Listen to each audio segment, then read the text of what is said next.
What's up, guys? I'm back with what's probably going to be the last Tonemaster Pro video for a while. And I say that because this has to go back. It was a loaner from my friends at Zzounds, who I obviously have them to thank for sending me this to take on the stage, really get to spend a lot of time with it here in the studio, and to bring some really great videos to you guys showing the various different ways that I've been running this unit both here and on stage. So I say it's my last one just because I have to send it back, but not gonna be probably the last time you will see one of these on the channel, because this product is still fairly young as a product on the market, and Fender have obviously probably have a very big roadmap of plans and updates that they have for this unit. We've already gotten one big major update, and I'm assuming they're going to be maybe one, maybe two of these kind of big updates a year where they're adding new amps and cabinets and things like that. So what I've decided I'm going to do is I'm going to bring the Tonemaster Pro back to the channel when we do get these big updates, so that I can kind of see how it sounds, see what kind of new things they've brought to the product, and I want to take part in the evolution of this product. So if you've checked out any of my other Tonemaster Pro videos, you know that I have really been a big fan of this, both here at home and on stage. I've played 5 shows with it. I've played 3 full electric guitar full band shows with it, and I've played 2 acoustic shows with it, and it has performed so well. I cannot overstate how well this unit has performed on stage. It's been one of the most pleasing pieces of gear that I've gotten to mess around with in a very long time. Now, in order to not drag this video out for a huge amount of time, I don't want to just go through all the different stuff in there. There are plenty of channels who have gone through all the presets, all the different amps, and like all the effects and things like that. What I'd rather focus on is how I've used it, how it's fit into my workflow, and how I think that this thing stacks up against every other modeler on the market, which I have either owned or used or spent a lot of time with. I started off with the Kemper. I owned that way back when it was a brand new unit, and owned it for about 12 or 13 years. Absolutely loved it. I ended up selling it and getting an Axe-FX3, which, again, amazing piece of hardware, very expensive, and an absolutely colossal learning curve to wrap my brain around just the basics of that unit, how to program the switches, how to tweak what all the different amp settings were. Like, it's a lot. I will say, without digging in too deep on that product, I think that Cliff is an absolute genius when it comes to the technology that he has brought to the market. But actually using the Fractal units feels like you're using something that was designed, an experience that was designed by a programmer, by like a rocket scientist or something like that, instead of designed by someone who actually uses the device, kind of specifically on stage. So I've spent a year with the Axe-FX3. I sold it and downsized to the FM3 because I really was only using like 1 or 2 amps in the Axe-FX3 and a couple of basic effects, really just a fraction of what that unit was capable of. And it was just a lot of money to have tied up into a product that I really was not going to use that much of its capabilities. And the FM3 had everything that I needed. I could use an amp, an IR block or 2, and some basic effects, and that's it. And that's really all I needed it for. So for that purpose, the FM3 was a great transition from the full rack unit, and I was able to gig with that for another solid 12 months. I also borrowed our Singer's Helix LT and used that for a long time, both on the stage with the electric full band as well as a lot of acoustic shows. I really liked that as well. Very easy to use, much easier to use on stage to make changes and to tweak around on stage than either of the Fractal units were. I've also owned the Stomp HX for a long time, and it's been kind of my go-to effects unit processor that was always in the loop of my amps, and it would do reverb, delay, chorus, and solo boost. Amazing little unit, killer unit for the money, but also quite limited in its processing capabilities. But for an effects processor, I think that that thing is just almost unbeatable. The size, the price, the capabilities, very good unit.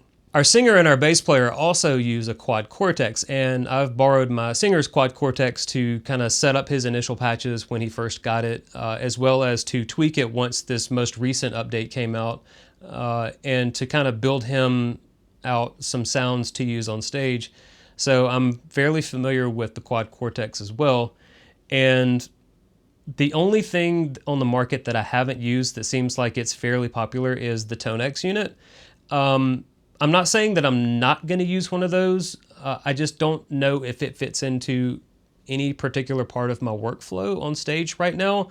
But it is something that I do eventually want to get around to trying. But for now, the Tonemaster Pro has kind of been the last of like the big modelers, that, you know, professional grade, professional price tag, all of that good stuff.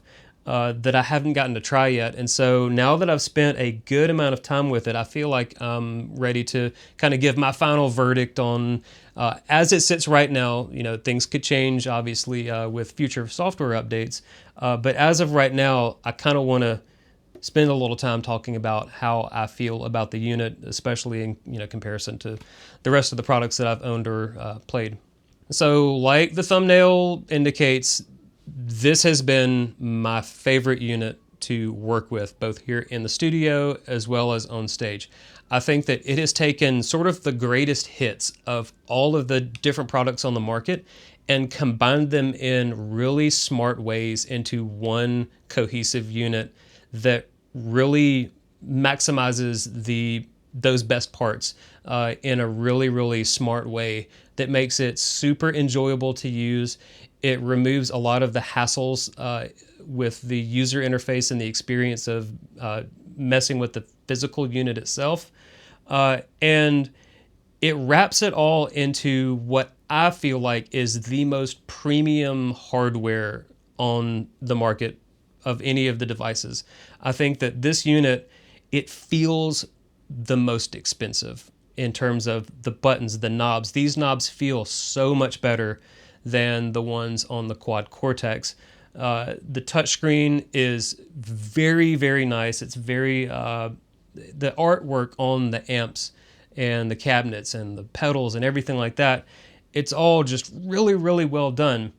Now, I still have the little protective plastic cover on here, again, because it's a loaner. I didn't want to spoil that experience for a future owner of this. So I have had to deal with kind of some kind of like not 100% registering some of my taps and things like that, but it's just because I've got that plastic cover on there. So if you've ever noticed that in any of my videos or in this video, that's why. So how I've been using this on stage is I always have one row on the top for my guitar and another row on the bottom for my vocals. I do backup vocals in both my full band as well as my acoustic shows. And so I've been using the dual path setup on every single one of my patches. And for channel changing, I really hardly ever do any of that during our show.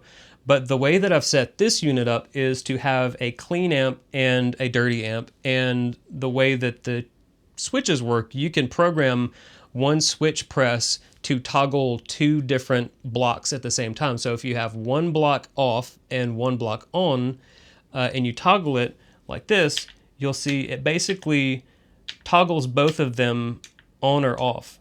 And if I go into the assignment to the channel, you can see the type is on off and both of the amps are selected. So when I hit this button, both of the amps are activated, and if it's bypassed, it enables it, and if it's enabled, it bypasses it.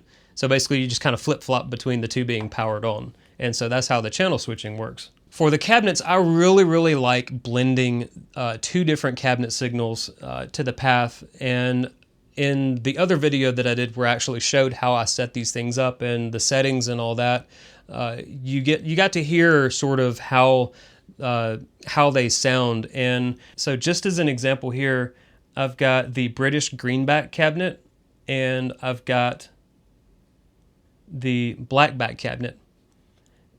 And the way that I have these blended right here is like this. Now, just a quick little sound sample here. I will take the blackback cabinet and I'll roll it all the way out.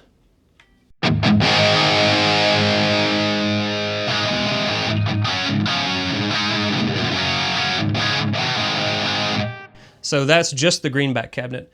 Now, as I roll it in,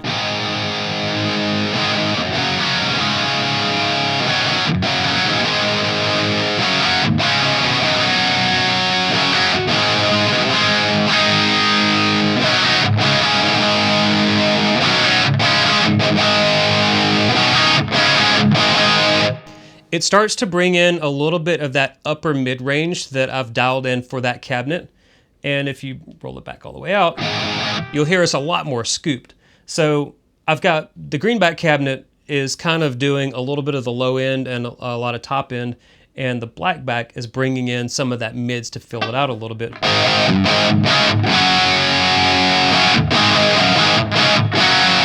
And again, if I roll the greenback cabinet all the way out,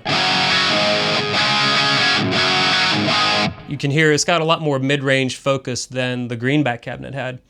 And so by blending the two cabinets together like that, you really can get a nice full sound, and it's kind of further expanded on with your mic selection and the impulse response that you select. So the way that Fender have done this, they've got this grid system set up, and it's really cool, and it's also very intuitive. So they've got this grid system, and the further down the grid you go, the closer to the center of the speaker cone, the virtual speaker cone, you're going to get. And obviously, this way on the grid moves the microphone further back.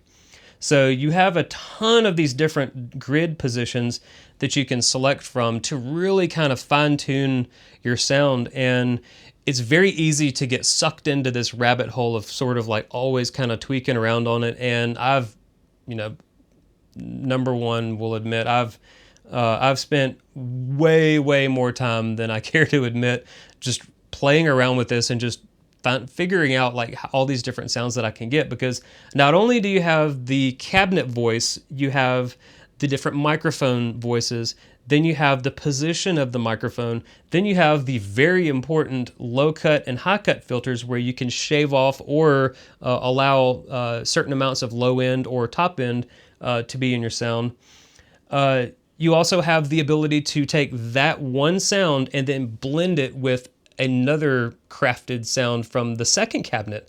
So the flexibility is just really great, and it's been one of the more unexpected awesome things that I liked about this unit, because I'll be honest, when I first saw this, I was like, oh, you can't infinitely drag a point somewhere to kind of sweep around to hear a virtual impulse response. I thought that was going to be something that annoyed me, but the flexibility of this, it completely eradicated that fear of lack of flexibility. I think that this is a very well implemented system, and honestly, I've gotten some outstanding sounds from the speaker simulation in this. I think their impulse responses are very well done. I've tried some of the ML Sound Labs that I've bought. I've tried some of the Ownhammer impulses that I've bought, and they sound really good. They're tried and true, loved by the community. But I just feel like these sound a little bit better in this unit. I don't know why, but I feel like this just sounds better. I was able to get a better sound, and also being able to see where I was on this grid, it made it a lot easier to quickly know, oh, I want more top end, so I'm going to pull it closer to the center of the cone, versus going through the impulse responses. Okay, well, that's not it, that's not it, that's not, if you use IRs, then you kind of understand like that kind of merry-go-round Rolodex that you're kind of flipping through the different IRs till you get one that you like. But this makes it a lot quicker to get. If you know kind of the general sound that you want, this makes it a lot easier, in my opinion, than cycling through a bunch of impulse responses. So another really awesome thing about this unit for how I operate on stage is the outputs. There is a lot of flexibility. You have 2 XLR outs and you have 2 1/4-inch outs, and all 4 of them are going at the same time. So what's nice about that is that I can run an XLR out into our PA. I can run a 1/4-inch out into my FRFR behind me, whichever one I'm using, and I have the mixer set up here. Again, I think I touched on this in a previous video. I have decoupled the master mix from the headphone output. So what I do is I run the headphone output into my FRFR, and that lets me independently control the volume on this so that it doesn't affect the output going to the PA, which we've probably already gotten dialed in during sound check. So that's really nice. And what's nice about it on stage is if I need a little bit more volume or a little bit less volume from a FRFR, here's what I do. I can tap my foot on this and then roll the side of my foot up and down on here and get like mid-song while I'm playing. And I've done it, I did it to the last show just to see if I could, and man, it worked. And then tap it and you're done. Back to you know, focusing on having fun. So the ability to do that was just awesome. Now, the way that I use the effects is, again, it's a very simple setup. I'd have a little bit of a room reverb, a little bit of just a kind of a basic delay. The one that I've got, the studio delay, it's got a little bit of kind of modulation going on it here. A little bit of that tape wobble modulation type thing going on. But again, it's very simple. And then the chorus, just a basic stereo chorus. I think it's kind of like the Boss chorus ensemble.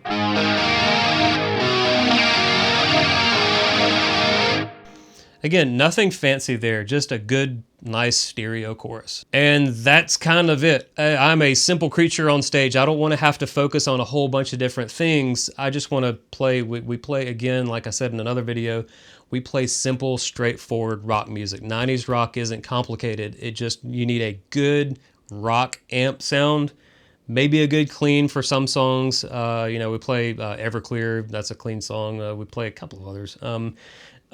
Just, I need a basic, great rock platform, a little bit of reverb, not a lot, a very decent delay that's not over the top, nothing weird about the way the delay works or anything like that, and just a little bit of chorus here and there, you know, like Teen Spirit, trying to think of other, Rooster, Lightning Crashes, you know, there's some songs with chorus sprinkled in there just enough that I need it to kind of get it, the sound just right. But that's it.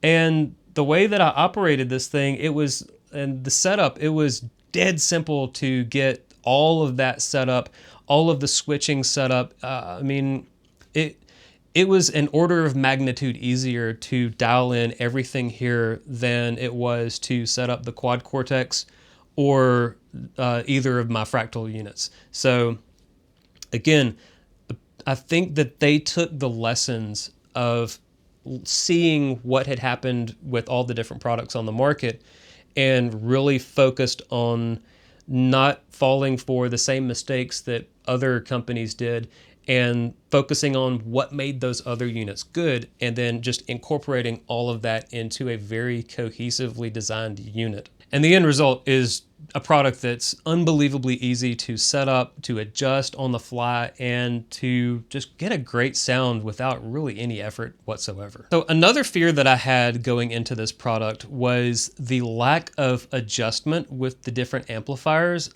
I'm used to having a million different things to play with on the FM3, and I think that if you know what you're doing with the FM3 and you know what you want, you have a very, very specific sound that you want, I think that that product, it might be a stronger offering But if you're someone who wants a much more simple and straightforward experience, literally the way that a real guitar amplifier would work, I mean, you go to this amp, you've got the knobs of the amp and a noise gate. And that's it. That's all you need. For me, it was a refreshing experience where it's like I didn't have that overwhelming sensation of option and choice paralysis and just endlessly tweaking these different values to try and get a perfect sound, only to then want to go back, oh, maybe if I tweak this or that. You know, there's none of that here.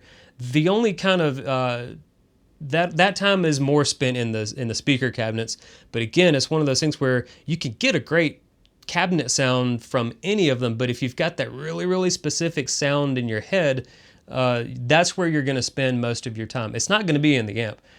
The amp kind of is what it is. Either you like it or you move on to another amp. Or if you kind of sort of have a good sound in the amp, you can kind of make some refinements either using an EQ block, the global EQ, or the cabinets, where I think most of the tone shaping happens with the cabinets in this unit. So it was a refreshing experience to not have to worry about all of the different buttons and switches and knobs and values and like cathodes and tube settings and power amp settings and stuff like that. I think all of that is extremely cool, and I'm really, really glad that Cliff has given the players who do want that type of product, I'm glad that he's given us something like that we can really, really craft a specific sound that we're chasing. But if you're not interested in that, I really think that this is a much better offering and a much easier experience to just get a great sound and enjoy playing the guitar. Now, switching gears here for a second, for a vocal processor, I also think this works really, really well. And because the processor in this thing is so powerful, you can have a nice big, lush reverb with your effects on your guitar signal, but then you can also have all of that on the vocal line as well. And that's something that you can have on the XFX3, but I do not have that capability on the FM3. It just doesn't have the horsepower to do all that, but this one it does. And so I'm able to have, a nice stereo reverb on the guitar, as well as a nice reverb on the vocals. And as you can see here, I've got this studio preamp set up for the vocal processing, and you don't need it, but it's nice to have that to be able to kind of like adjust their frequencies a little bit, change your, add a little bit of gain here or there. And then I've got the EQ, but I didn't really feel like I needed it. I stuck it in there just in case I needed to make some fine tuning on it that I couldn't get from the preamp block in there. And then, little hall reverb, and that's it. Microphone goes into the unit, and you can either send it out of the main outputs, main output 1, mixed with your guitar signal, or you can split it so that it goes out of the output 2 jacks and is separate from your guitar signal, which is how I run it, because we like to have a vocal channel for each member of our band, and we like to have an instrument channel for each of us, and that way we can make those adjustments as we see fit and not have to worry about doing it in the unit itself. And the way that I've set that up is here in the outputs. You can see how the guitar path is disabled for output 2, but it's enabled on output 1, and vice versa for the lower path for the vocal mic path, and as well as disabling the vocal path for the FRFR, the headphone output that goes to my FRFR. So it's kind of treated like a traditional cabinet on the stage, where it's just my guitar coming out. So if you checked out my previous video, or the one where I talked about building these presets, you know that I've uploaded my presets into the cloud user presets thing, which again was super, super easy to do. If it's connected to your computer with USB-C and you've got the software open, which by the way, the software is literally just like the same thing here, just on your computer screen. Like, I love the fact that the continuity is there. It's not like a wildly different experience on one or the other. If you are familiar with using the screen here, using the software, you jump right in and get back to work. And the only real difference is that you do have the option to browse the favorites and the user favorites, the kind of the community submitted patches and things like that, and you can click to audition them without downloading them to the unit itself, which is also, you know, a nice little thing to quickly go through and pick which ones you like, and if you find one you like, you can download it to the unit. But sharing it is, again, super easy. It's literally just a matter of clicking share and typing in a little description and name of it, and it's kind of it. It's up there for people to enjoy. So again, made it super, super easy to not only try out other people's presets, but also to share your own with the community. Now, as much as I love this thing, it's not perfect. There are some things that I don't really like about this, and I think that they are probably things that can be fixed with software, if I'm guessing. So the first thing is I use the looper function with the acoustic act because it's just me on guitar and mic and a singer. And so I do loop some things to kind of throw some of that into the songs. And if you go into the looper right here, you just hold it down to get to the looper. There's a couple of things that I'm not a fan of on the looper. It always goes to default 100% volume, which in my opinion is too loud for the looper. So if you don't remember to drop it down a little bit before your show, it can kind of like take you by surprise. But again, we do sound check, so I'm always testing the loops before, you know, we start, and you're like, oh yeah, I need to drop it down. So that's not a big issue, but it is something to be aware of. Kind of the more serious issue for me with the looper is I want the ability to turn my loop on and off without being in the loop screen. If I've recorded a loop and it's playing over and over again, and I need to go back here, maybe I want to do a solo, okay? And so I've got the loop going in the background playing a rhythm part, and then I want to add, you know, my solo boost, okay? Make my guitar a little bit louder, hit some delay. Okay, now we're going, it's got a great solo going, but then I need to quickly transition back into like maybe a different rhythm part. Well, all of a sudden, there's a lot of like rapid fire tap dancing that I'm trying to do, but the biggest kicker is I can't turn that loop off without holding the switch, going in here, and then hitting stop. And for me, what I need this unit to do to make that loop toggling on and off and getting back to, you know, the song, I need to be able to have a quick toggle switch on the main screen here to toggle play, stop, play, stop. Like that alone would completely solve my problem with the loop. And there may be a way to do that, but if there is, I'm not aware of it. It could just be I need to assign the switch itself to a MIDI CC program command. It does have the ability to do that. I just haven't really dug in deep enough to that. But for me, that's been my biggest obstacle with this unit, only for the acoustic shows. I don't do any looping during our full band shows. So just kind of be aware of that. And if you have one of these and you do use the looping function, if there's a way around that, by all means, let me know so that I can make a note of it, so that if I do get another one of these to try out with some new updates and things like that, I can go ahead and address the looper switching conundrum with the next unit that I get. So, all right, guys, well, that is going to wrap up not only just this video review of the Fender Tonemaster Pro, but it's also going to wrap up my time being spent with this unit. And like I said, I'm so glad that I gave this thing a chance. And I think that they've already got a very, very good product on their hands here. And I can't wait to see what sort of updates and additions that we get to these units. I think it's got a really bright future ahead of it. I think that it certainly has the processing power to do way more than what it's probably doing at this point. Who knows, maybe they'll give us the capture technology that I know some people want. Maybe it'll be able to give us a little bit more controls within the amps if we really do want to kind of start kind of creeping down that rabbit hole. I don't know if they want to open that can of worms though. I could completely understand if they just want to say, this is the amp, turn the knobs and enjoy it. But if they do want to, you know, give us more fine-tuned controls for the different amplifiers, I wouldn't complain. And if you haven't checked out the video that I did showing off this thing through their FR12 FRFR, please check that out, because I think that for $2,000, you're getting arguably the best guitar processor modeler on the market. And you're getting a fantastic bargain of an FRFR behind you on the stage.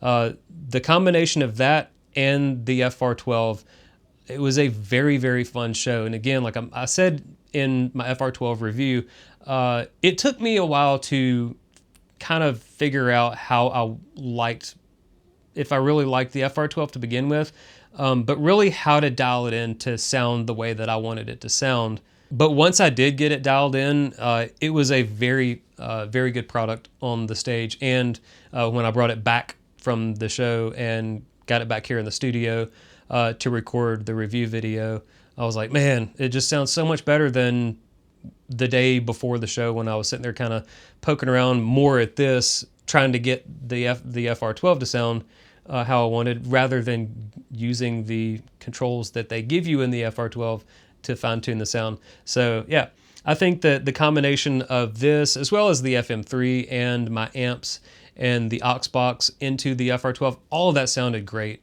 So I think what Fender are doing here, it's really impressive. I'm really, really glad that they decided to throw their hat into the ring and give us a fantastic product and a great FRFR companion to go with it. So yeah. Now the next piece of gear I got coming is pretty aggressive change from this, but I think it's going to be fun. And if you're not subscribed already, man, hit the subscribe button and help me grow my channel into something that can get these videos in that algorithm and just kind of get, you know, videos like this out there for more people to enjoy. If you've already got a Tonemaster Pro, hopefully some of these videos to help give you some new ideas on how to use it, how to set up things for your own. And if you're doing your research, maybe you want to try the Tonemaster Pro out, I'll have an affiliate link for this, as well as everything else that I've used for making these videos happen. I'll have all of that in the video description, and those affiliate links truly do help. This doesn't cost you guys anything extra, but it does help just a little bit of a kickback to me to help me to continue to create this content for you guys. So all that to say, I'm glad that you guys hung out with me, and I look forward to seeing you in the next video, and I hope you guys have a good one. Take care.